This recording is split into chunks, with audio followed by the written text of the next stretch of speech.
অনেক ইন্সপায়ারিং লাগে, অনেক উৎসাহ পাই, পরবর্তী কাজের জন্য ভাবতে ইচ্ছা করে।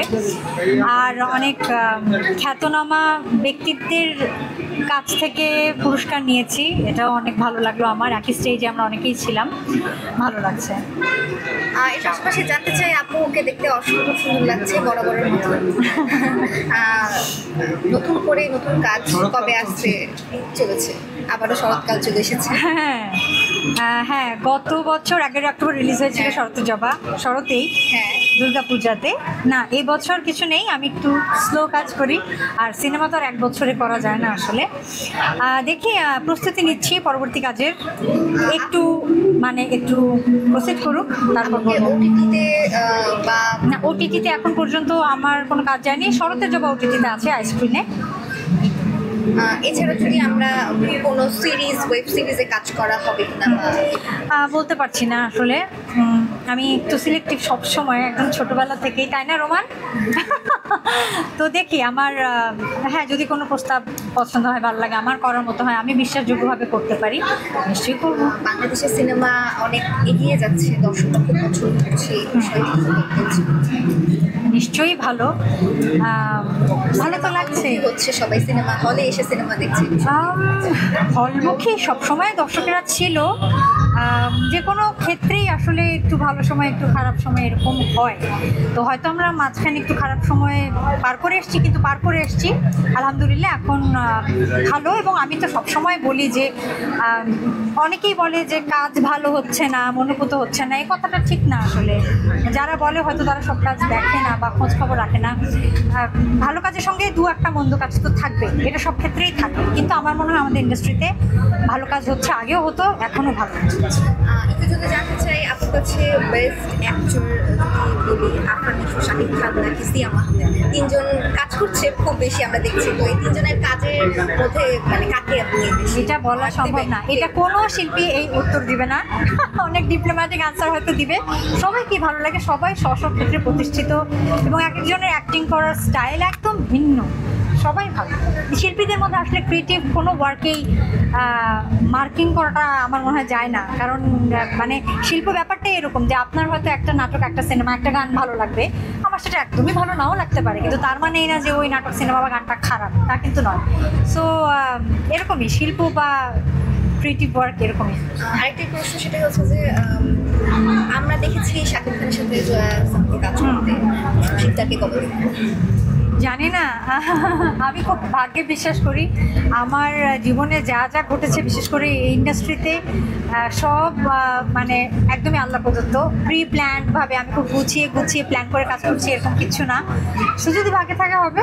গুছিয়ে কাজ করছে না, কিন্তু আমরা যখন সিলেক্টিভ কাজ করে, হ্যাঁ,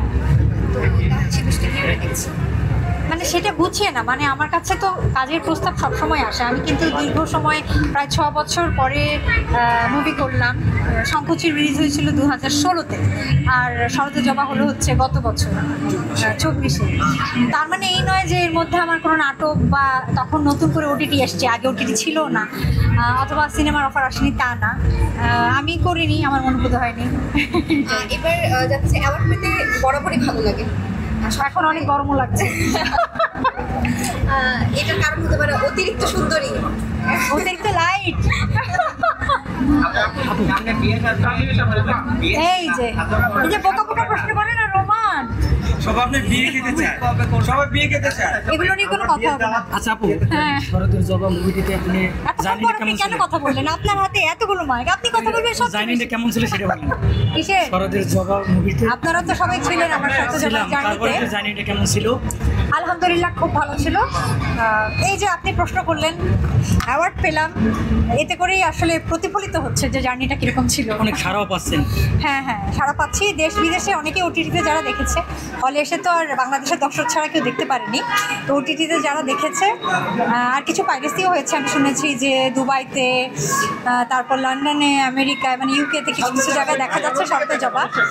সো পাইরেসি হয়েছে, কষ্ট লাগছে, দুঃখ লাগছে, কিন্তু এটা চিন্তা করে ভালো লাগছে যে অ্যাটলিস্ট শরতের জবা দেখেছে। দেখতে পাচ্ছি আপনি প্রতিটা কি আমি কিন্তু গরমে ঘেমে যাচ্ছি, একদম ঘেমে যাচ্ছি। আমি জাস্ট আমরা ভাগ্যে থাকলে ইনশাল্লাহ, জানি না। আমরা সব জানতে চাই, যেহেতু আমরা নায়কটাকে নিয়ে কথা বললাম, ক্যামেরায় কি ঘাম দেখা যাচ্ছে? না এগুলো কিন্তু চলে যাবে, ওরা রিলস দিয়ে দিবে। ঠিক আচ্ছা, না। যেটা বলছিলাম যে হ্যাঁ। আমরা নায়কদের নিয়ে কথা বলছি, আমরা এবার একটু অভিনেত্রী বা নায়িকাদেরকে নিয়ে কথা বলছি। সবাই ভালো, সবাই ভালো, সবাই ভালো। বা কারো কোনো অভিনয় ইমপ্রুভমেন্ট দরকার কি? হ্যাঁ, এরকম অনেকেরই আছে, বাট এটা যদি আমি বলি আমাকে এখানে মারতে মারতে যে কি করবে এরা। বলুন। আপনি অনেকদিনই একজন অভিনেত্রী, কিছু হবে না। আমার মনে হয় যে আমার মানে অভিনয় জীবন, আমি তো অনেকদিন হয়ে গেল, প্রায় 25 বছর, তো অভিনয় জীবনের অভিজ্ঞতা থেকে আমি বলতে পারি অভিনয়টা এমনভাবেই করা উচিত যাতে এটা অভিনয় আসলে মনে না হয়। এটাই আরেকটা জিনিস, আমরা ইদানিং দেখছি যে সবাই খুব কম সময় কাজ করে সেলিব্রিটি হয়ে যাচ্ছে বা কোনো কাজই নাই তাদের। এই বিষয়টা সবাই একটা পড়লে কিন্তু সব পড়তে থাকে। আচ্ছা আপু বলো।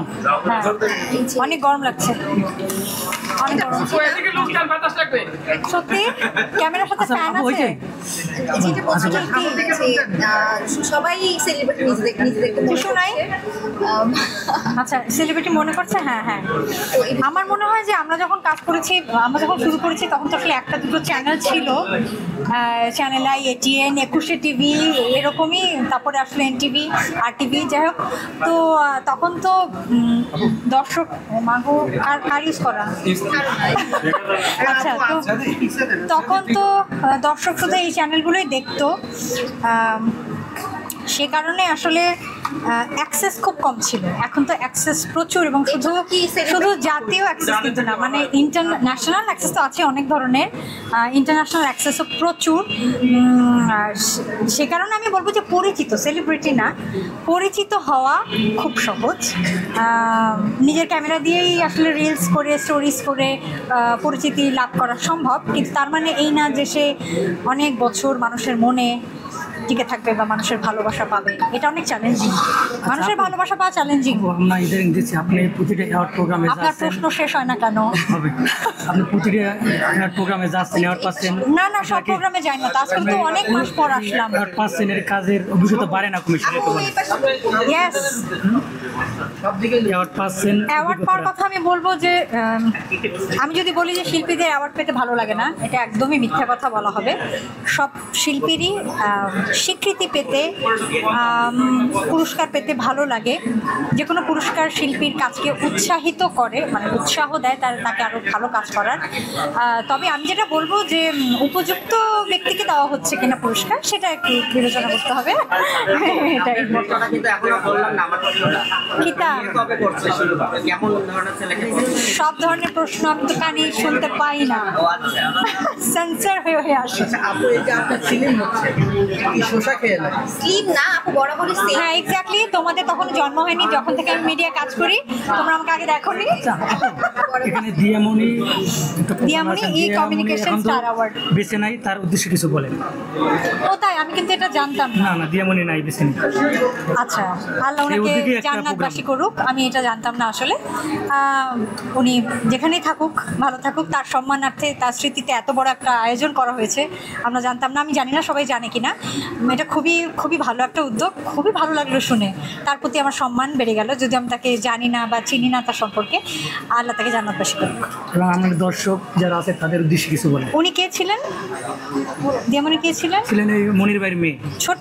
ছোট মেয়ে। আচ্ছা আচ্ছা। আপু, আমাদের মহানায়ক সালমান শাহ মারা গেছেন, তার মৃত্যুবার্ষিকী 6 তারিখে। একটু জানতে চাই তার সম্পর্কে কি বলার আছে।